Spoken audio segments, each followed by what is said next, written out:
Hey there folks, Chris Waters here, getting excited for the launch of Champions of Anteria, and with me, the creative director, Mihnea Dragoman. Mihnea, your game is out, and we are playing it, and I want people to understand my favorite 3 things about this game, so we're gonna talk through them, all right? Good. Number 1, the elemental-based tactics in the combat. That is a huge part of what makes this game so compelling. The idea behind that is each being in our game is aligned to one magical element. So out of the 5 we have, so metal, fire, lightning, nature, and water.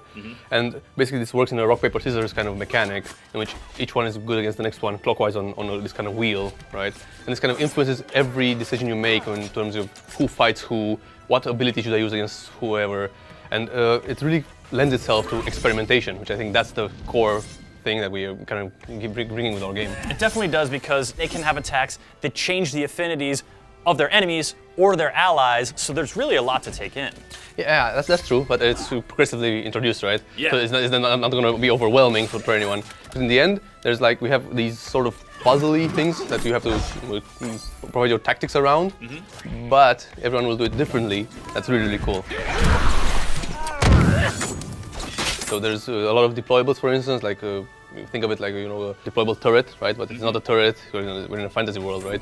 So it's like more of a fire-spewing oven, right? We call a fire belcher, and that's really, really. Well, I actually like that one a lot. Yeah, the big mechanical turtle spewing water really helped me out when I was fighting some fire enemies. So thanks for putting that one in there. Yeah.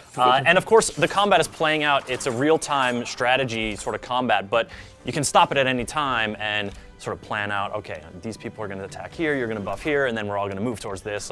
That's really helps you sort of set your own pace in combat. Yeah, I think the thing we're really going for, and I think we succeeded, is also trying to move away this game from being very heavy on the reflexes side and more towards your tactics and more of what you're thinking, right? So strategizing and then adapting whatever happens. Enemies. The second thing I want to talk about is building up your castle, because this is a way that you not just sort of customize your empire and expand your territory, but also improve your heroes. There's a lot that goes into it. So we have this village, which is kind of becoming your player base, so to speak, over time.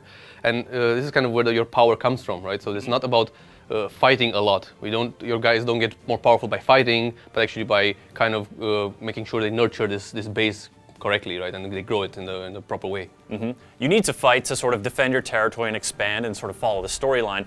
But when it comes to building up your base, you have these little districts in your village, and you're choosing, you need to output some construction materials to help you build, but then you need to have villagers living there also. There's a lot of different resources that also sort of intertwine to create a little puzzle there. Yeah, so there's a little bit of a puzzle there, right? So it's not super deep, it's not about a city builder, right, in the end. It's just, so there's a sector that you said, and just buildings that are in a sector would sometimes influence each other. So you have to really be careful, who's buffing who. Is there a bonus here, or is it actually decreasing the amount of resources that are being produced? There's a little bit of a puzzly feel there, but I think it's really light, and I think a lot of people have appreciated it. And light is kind of a great word to describe the humor. That's the third thing I want to talk about, is this sort of vibe of Champions of Anteria. I mean, you're in this fantasy world, there's all sorts of horrible creatures and noble champions, but... and war. And war, yeah, and a realm ravaged by all sorts of nefarious factions. But there's a humor suffusing the whole thing. Yeah, I think we really try to push that a lot in our game. So we have a lot of humor, we have a lot of interesting characters. Our art is also supporting this in a big way. The thing is that I think there are a lot of games out there that are just very serious, right? So we want to bring away a bit of more of a light vibe to this.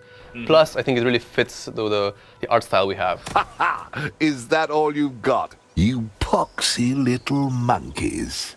Champions of Anteria is out now. It's on which platforms for folks to play it on? So right now it's out on PC, and it's out digitally, so you can download it off Uplay or Steam.